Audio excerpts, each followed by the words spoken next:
Meus queridos amigos do Face, amigas,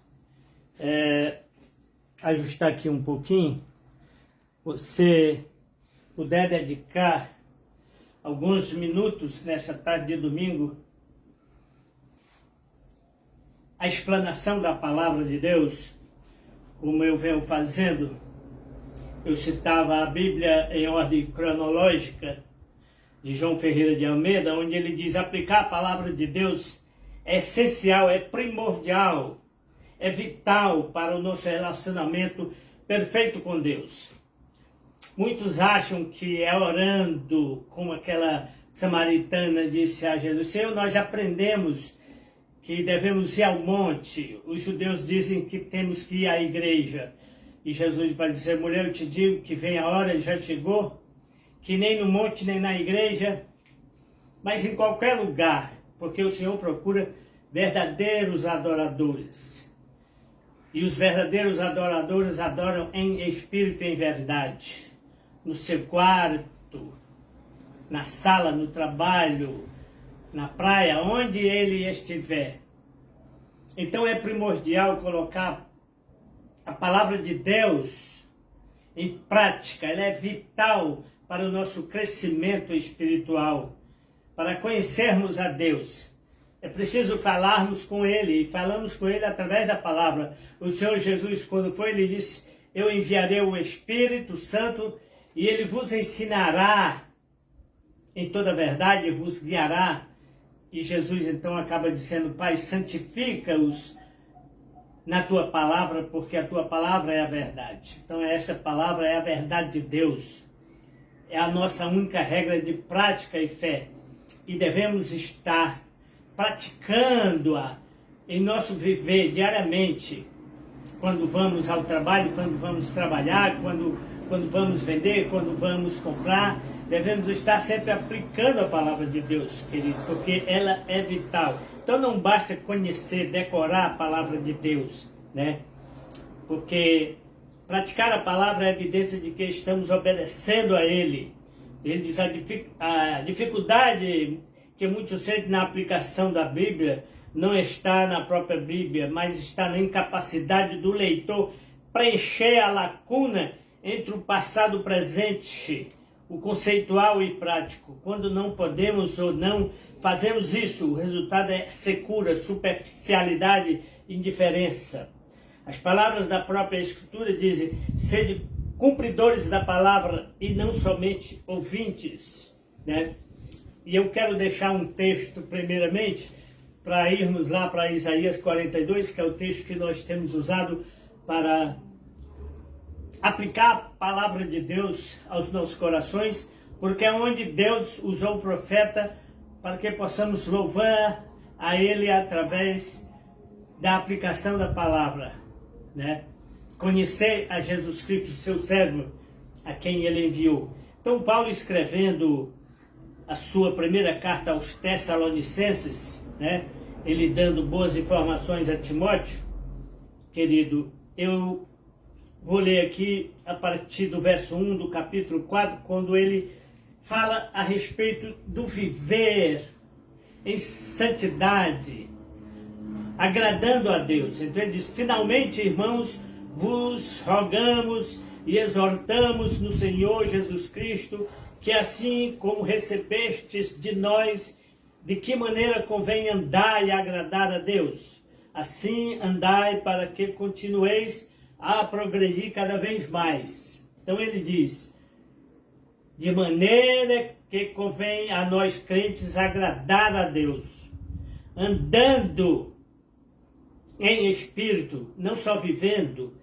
Em outra passagem Paulo diz isso: vivei no espírito, não só viveis, mas andais, para que continueis a progredir.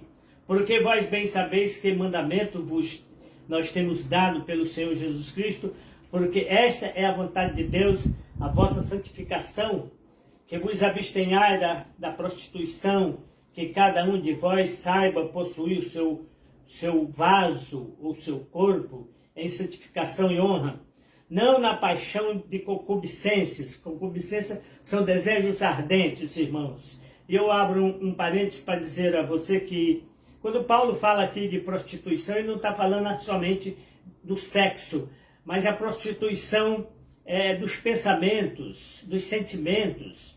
Aqui engloba vida material, vida econômica, né? Então, pessoas que vivem em glutonaria, e Pedro vai dizer na sua primeira carta, basta o tempo que vocês viveram comendo, bebendo, né? Em glutonaria, em bebedice, vivam no Espírito, pensem nas coisas lá de cima, né? Não pensem apenas aqui na terra em comer, beber, fazer festas, né? Em orgias, como muitos hoje, né? E tá aí o resultado, querido, muita gente morrendo porque as bebidas alcoólicas estão contaminadas com etanol, com metanol. Então muita gente morrendo e muita gente ainda vai morrer porque não larga a bebida, né? Ela me mata, mas eu não a largo, né? Eles dizem, né? Então são pessoas guiadas pelo estômago, e Salomão vai dizer, olha, a bebida forte é alvoroçadora e o vinho é escarnecedor. Louco é aquele que se deixa dominar por eles, ou seja, que vive por ele. Isaías vai dizer, ai daquele que sai de manhã de casa para beber e vai até a noite e se envolve, se embebeda, então vive para a bebida. Então Paulo diz aqui, a vontade de Deus é a nossa santificação, que devemos nos abster do álcool, da comida, da prostituição, do sexo, do corpo, né? Da avareza, da vaidade, né? E pensar nas coisas celestiais. Devemos ajuntar tesouros no céu, disse Jesus, não ajunteis para vós tesouro na terra, onde o ladrão escava e rouba, mas ajunteis no céu, né?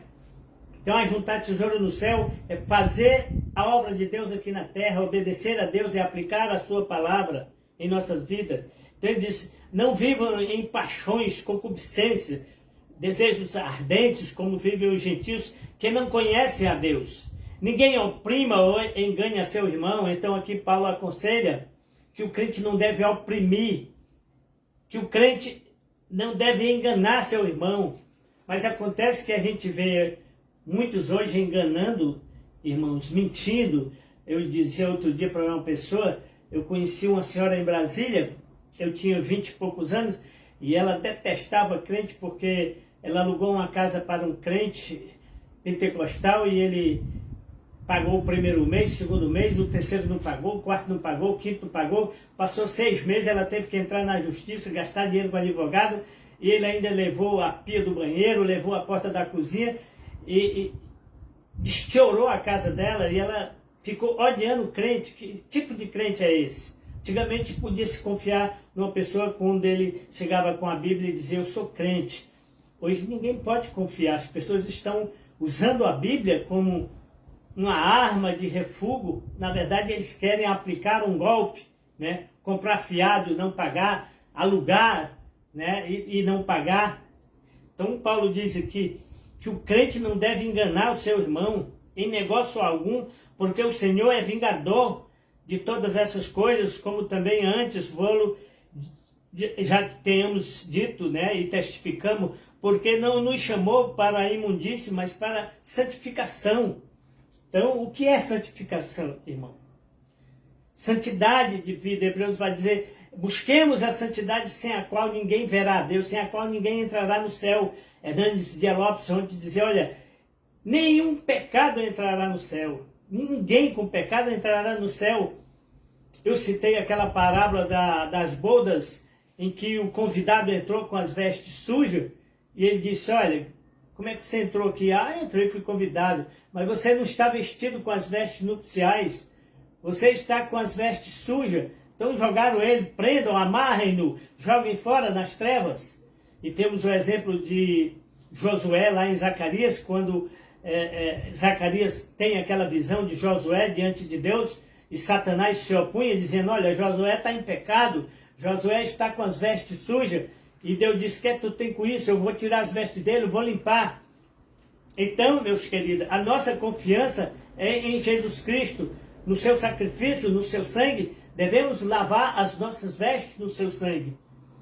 João, quando tem aquela visão da multidão que vem, e o ancião diz, estes são aqueles que lavaram as suas vestes no sangue do Cordeiro. Então devemos confiar na obra de Cristo, na obra da cruz, não em Maria, não em José, não em Abraão, mas devemos confiar em Jesus Cristo, na sua obra. Então, porque ele nos chamou para santificação e não para a imundície. Portanto, quem despreza a palavra de Deus, os conselhos de Deus, os mandamentos de Deus, despreza, né, ao homem de Deus. E ele diz, aquele que despreza Deus não despreza ao homem, mas sim a Deus, que nos deu também o seu Espírito Santo. Então, Hebreus vai dizer, quando ouvirdes a voz do Espírito Santo, não endureçais os vossos corações, como foi no dia de Massá e Meribá, lá no deserto, quando mais de 5.000 caíram, porque não atentaram para o que Moisés estava dizendo. Então, muitas pessoas não atentam para o que nós falamos, para o que nós pregamos, porque dizem, olha, esse camarada era um adúltero, esse camarada vivia pecando. E o sangue de Jesus que me lavou, né?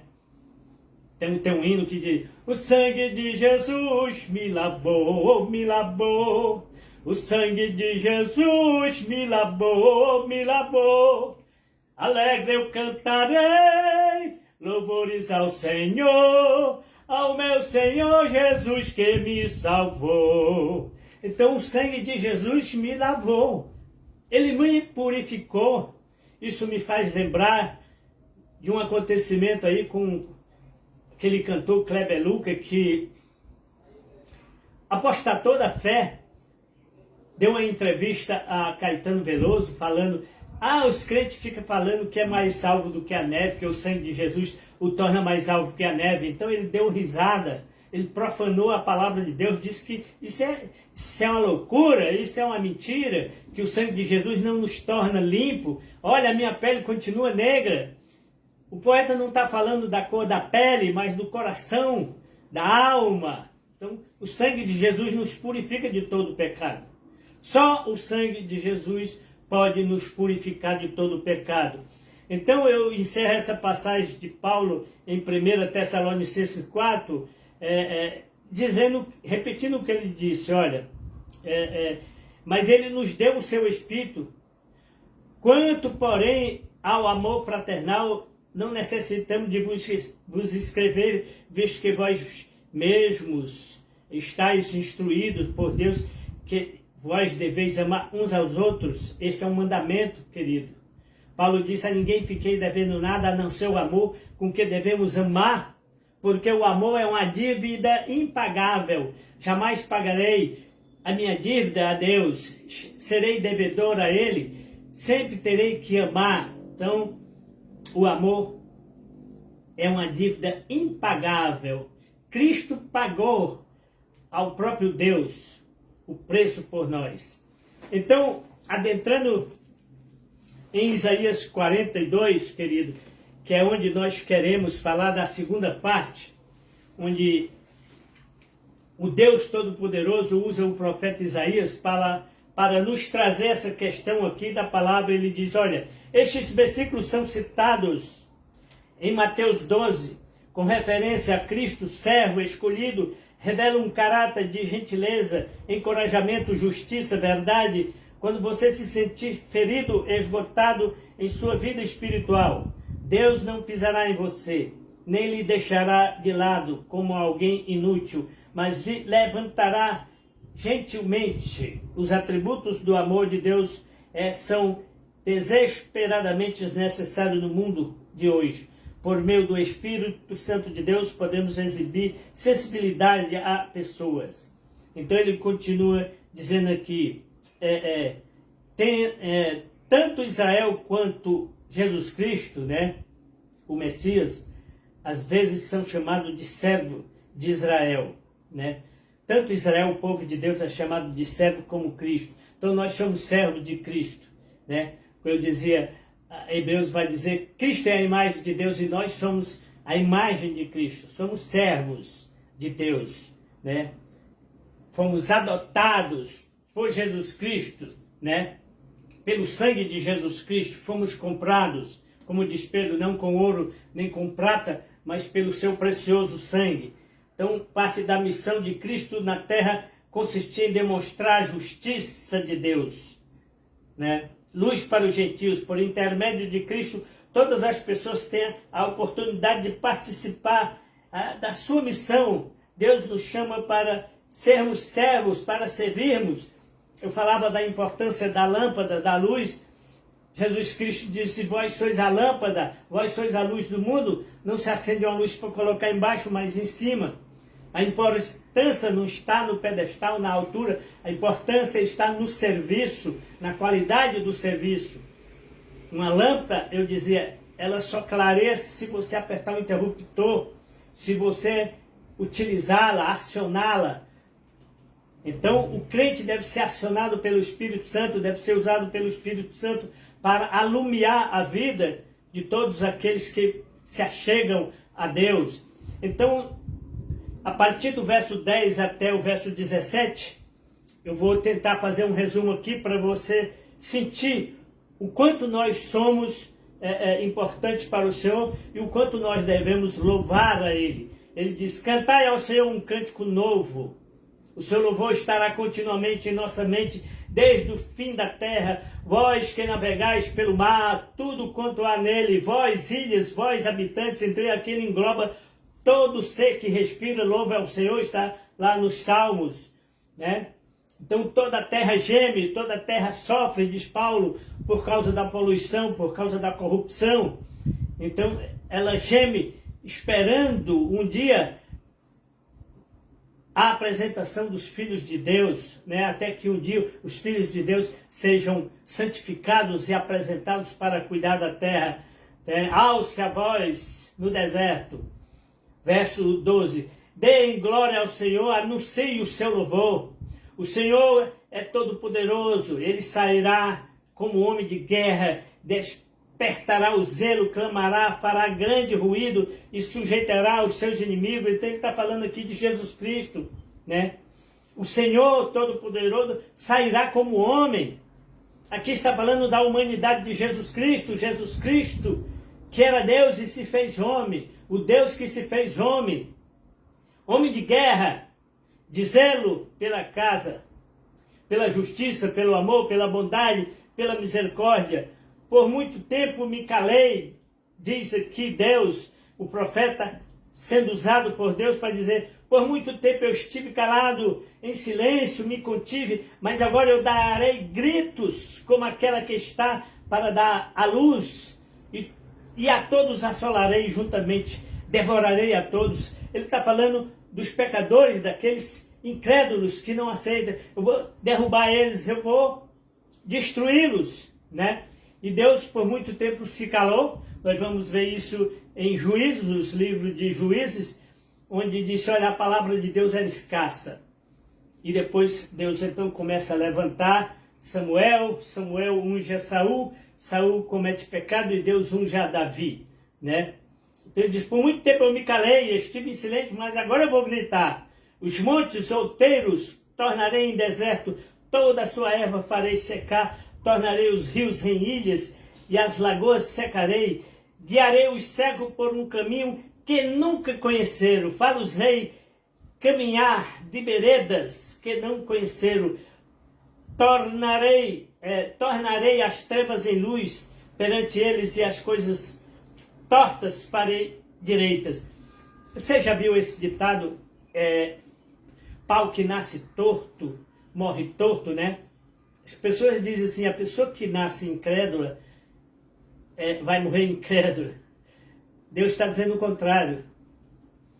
Se você crê na sua palavra, você pode se endireitar. Ele disse: olha, eu farei das trevas luz, e as coisas tortas eu as endireitarei. Deus pode te endireitar, meu querido. Basta você deixar.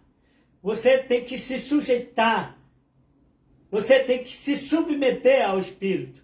Agora, se você quer andar de igreja em igreja, você quer fazer a sua vontade, você quer entrar no céu com as suas obras, a sua maneira, esqueça, você vai morrer torto. Mas Deus está dizendo que pode endireitar. As coisas tortas eu farei direitas, essas coisas lhes farei e nunca desampararei. Então Deus está dizendo que vai endireitar você, que vai te converter, se você quiser, se você deixar, se você crer, se você se submeter. Então a palavra é sujeição. Então, por último, ele fala aqui da incapacidade do povo. O profeta aqui fala da incapacidade de Israel. Mas nós queremos trazer hoje para os nossos dias a nossa incapacidade, a sua incapacidade de fazer direito, de se sujeitar a Deus, de falar com o Espírito, de se humilhar, né? De se sujeitar a Ele. Então ele diz aqui, surdos ouvi, vós cegos olhai para que possais ver. Quem é cego senão o meu servo, ou surdo como o meu mensageiro a quem eu envio?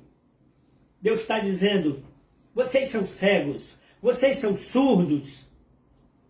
Por isso o Senhor Jesus destampou os ouvidos de muitos,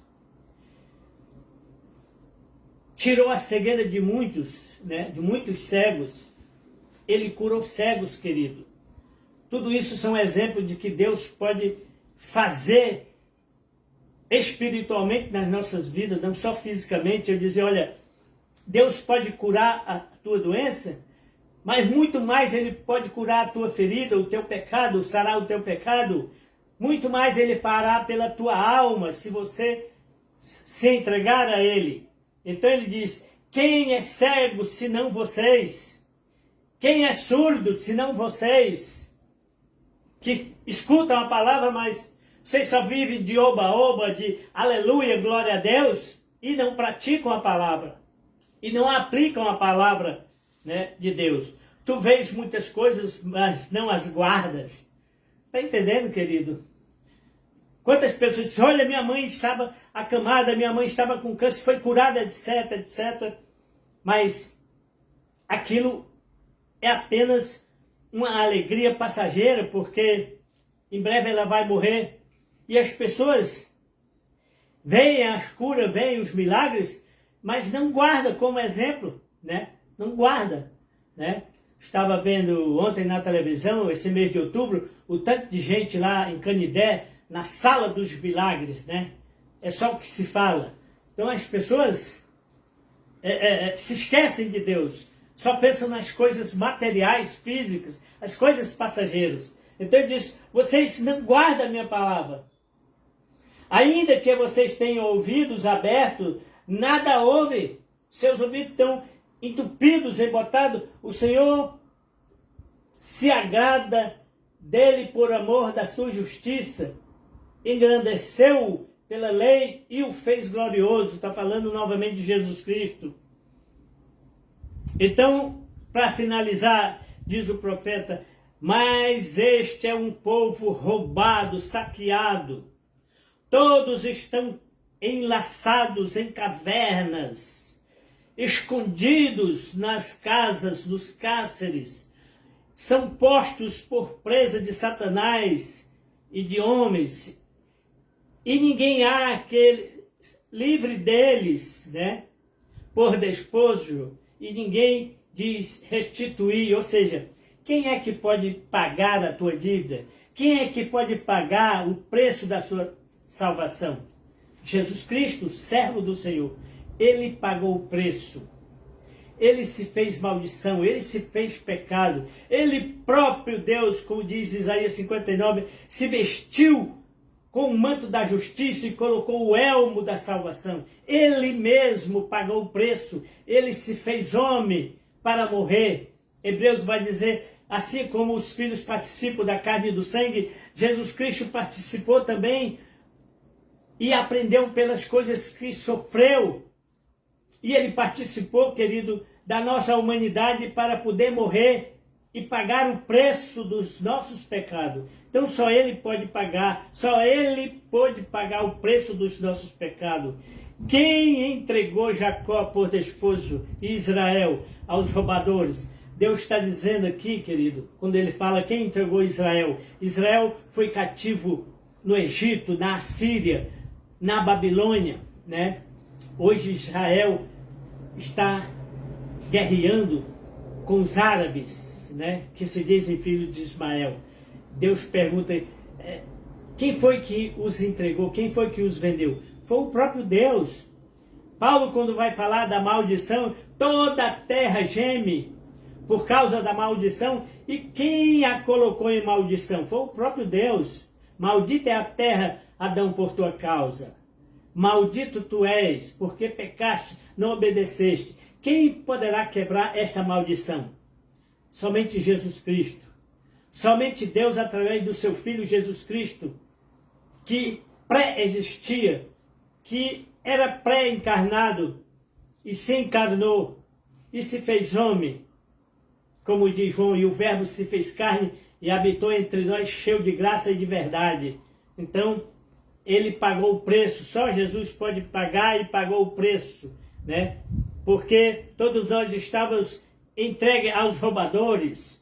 Porventura não foi o Senhor aquele contra quem pecaram e nos caminhos do qual não queriam andar? Ou seja, Jesus os libertou do Egito e colocou no caminho para Canaã, e eles pecaram, e Deus então passou 40 anos castigando. E mesmo assim o povo, quando entrou em Canaã, né, derrubou as muralhas de Jericó, o povo não se apossou da terra, se misturou, profanou. Josué fez uma aliança com os gibeonitas, com os jebuseus. Nós vamos ver isso na luta de Davi, onde Deus matou 70.000 homens da tribo de Judá, que eram soldados de Davi por causa da sua soberba. E Davi disse, Senhor, não mates essas pessoas que são inocentes, eu que sou pecador, eu é que pequei, eu que mandei fazer o Senhor, então me mata. E Deus então vai lá, sobe a eira de Araúna, expulsa ele de lá, compra, toma posse da terra, faz um altar e sacrifica a mim. Então Deus está ordenando para nós tomarmos posse da salvação, da nossa terra prometida, né? E a nossa terra, meu querido, como diz Pedro, não é aqui, mas nos céus. Ele diz, a nova Jerusalém que desce do céu. A nossa pátria está nos céus. A nossa guerra não é contra carne nem sangue, mas contra os poderes espirituais da mentira, nas regiões celestes. Então ele diz aqui, esse povo não queria andar, e nem quer andar hoje com Deus. Não deram ouvidos à lei de Deus.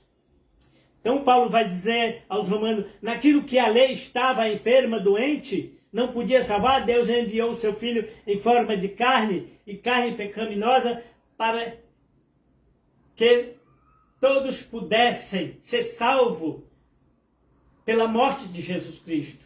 Porque ele condenou todo o pecado na carne. Todo o pecado na carne foi condenado. E por isso Cristo morreu por nós, para nos salvar, para nos remir, para nos purificar. Então, pelo que ele derramou sobre eles, ou sobre nós, a indignação da sua ira, a sua força na guerra, e lhes pôs labaredas em redor. Mas nisso não atentaram, e os queimou. Mas não puseram nisso o coração. É interessante, meu querido. Deus fez com que o seu povo sofresse, morresse queimado, né? Fossem sacrificados, né? Quantas pessoas morreram na época daquele ditador, eu esqueço o nome, que profanou o templo de Deus sacrificando porcos. Então aquele camarada Epifânio, não sei o que é Epifânio, ele sacrificou porco no altar de Deus. Ele pegava os cristãos e amarrava com cera, colocava num tambor de óleo e tocava fogo. Foi isso que aconteceu com João, o evangelista. Ele foi colocado num tambor de óleo e tocaram fogo. Mas Deus o arrebatou dali e levou para a ilha de Pátimos, onde João recebeu a revelação do Apocalipse. Então Deus tem o poder, Ele tem todo o poder para nos salvar. Ele já nos remiu, Ele já nos sarou através de Jesus Cristo. Basta você colocar em prática, meu querido, esta palavra. Coloque em prática essa palavra no seu dia. Faça dela o alimento diário, né? Café da manhã. Como eu dizia, Marcos Nascimento tem uma música onde ele diz... Eu sei que tudo neste mundo é ilusão, tudo que ele oferece é em vão. Eu fui iludido, quase o mundo me matou, a mão de Deus me resgatou. Eu tenho em minha alma muita paz, desde quando aceitei Jesus.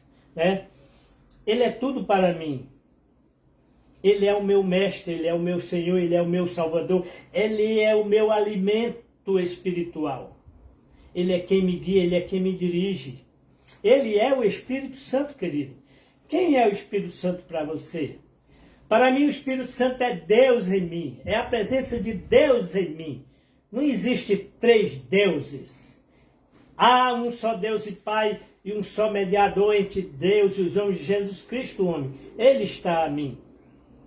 E estará em você se você o receber, se você crer. Jesus disse, se vocês que são maus sabem dar bons presentes aos vossos filhos, quanto mais o Pai Celestial dará o Espírito Santo àqueles que lhe o pedirem. Então peça ao Espírito Santo na sua vida, que ele te abençoe. Amém?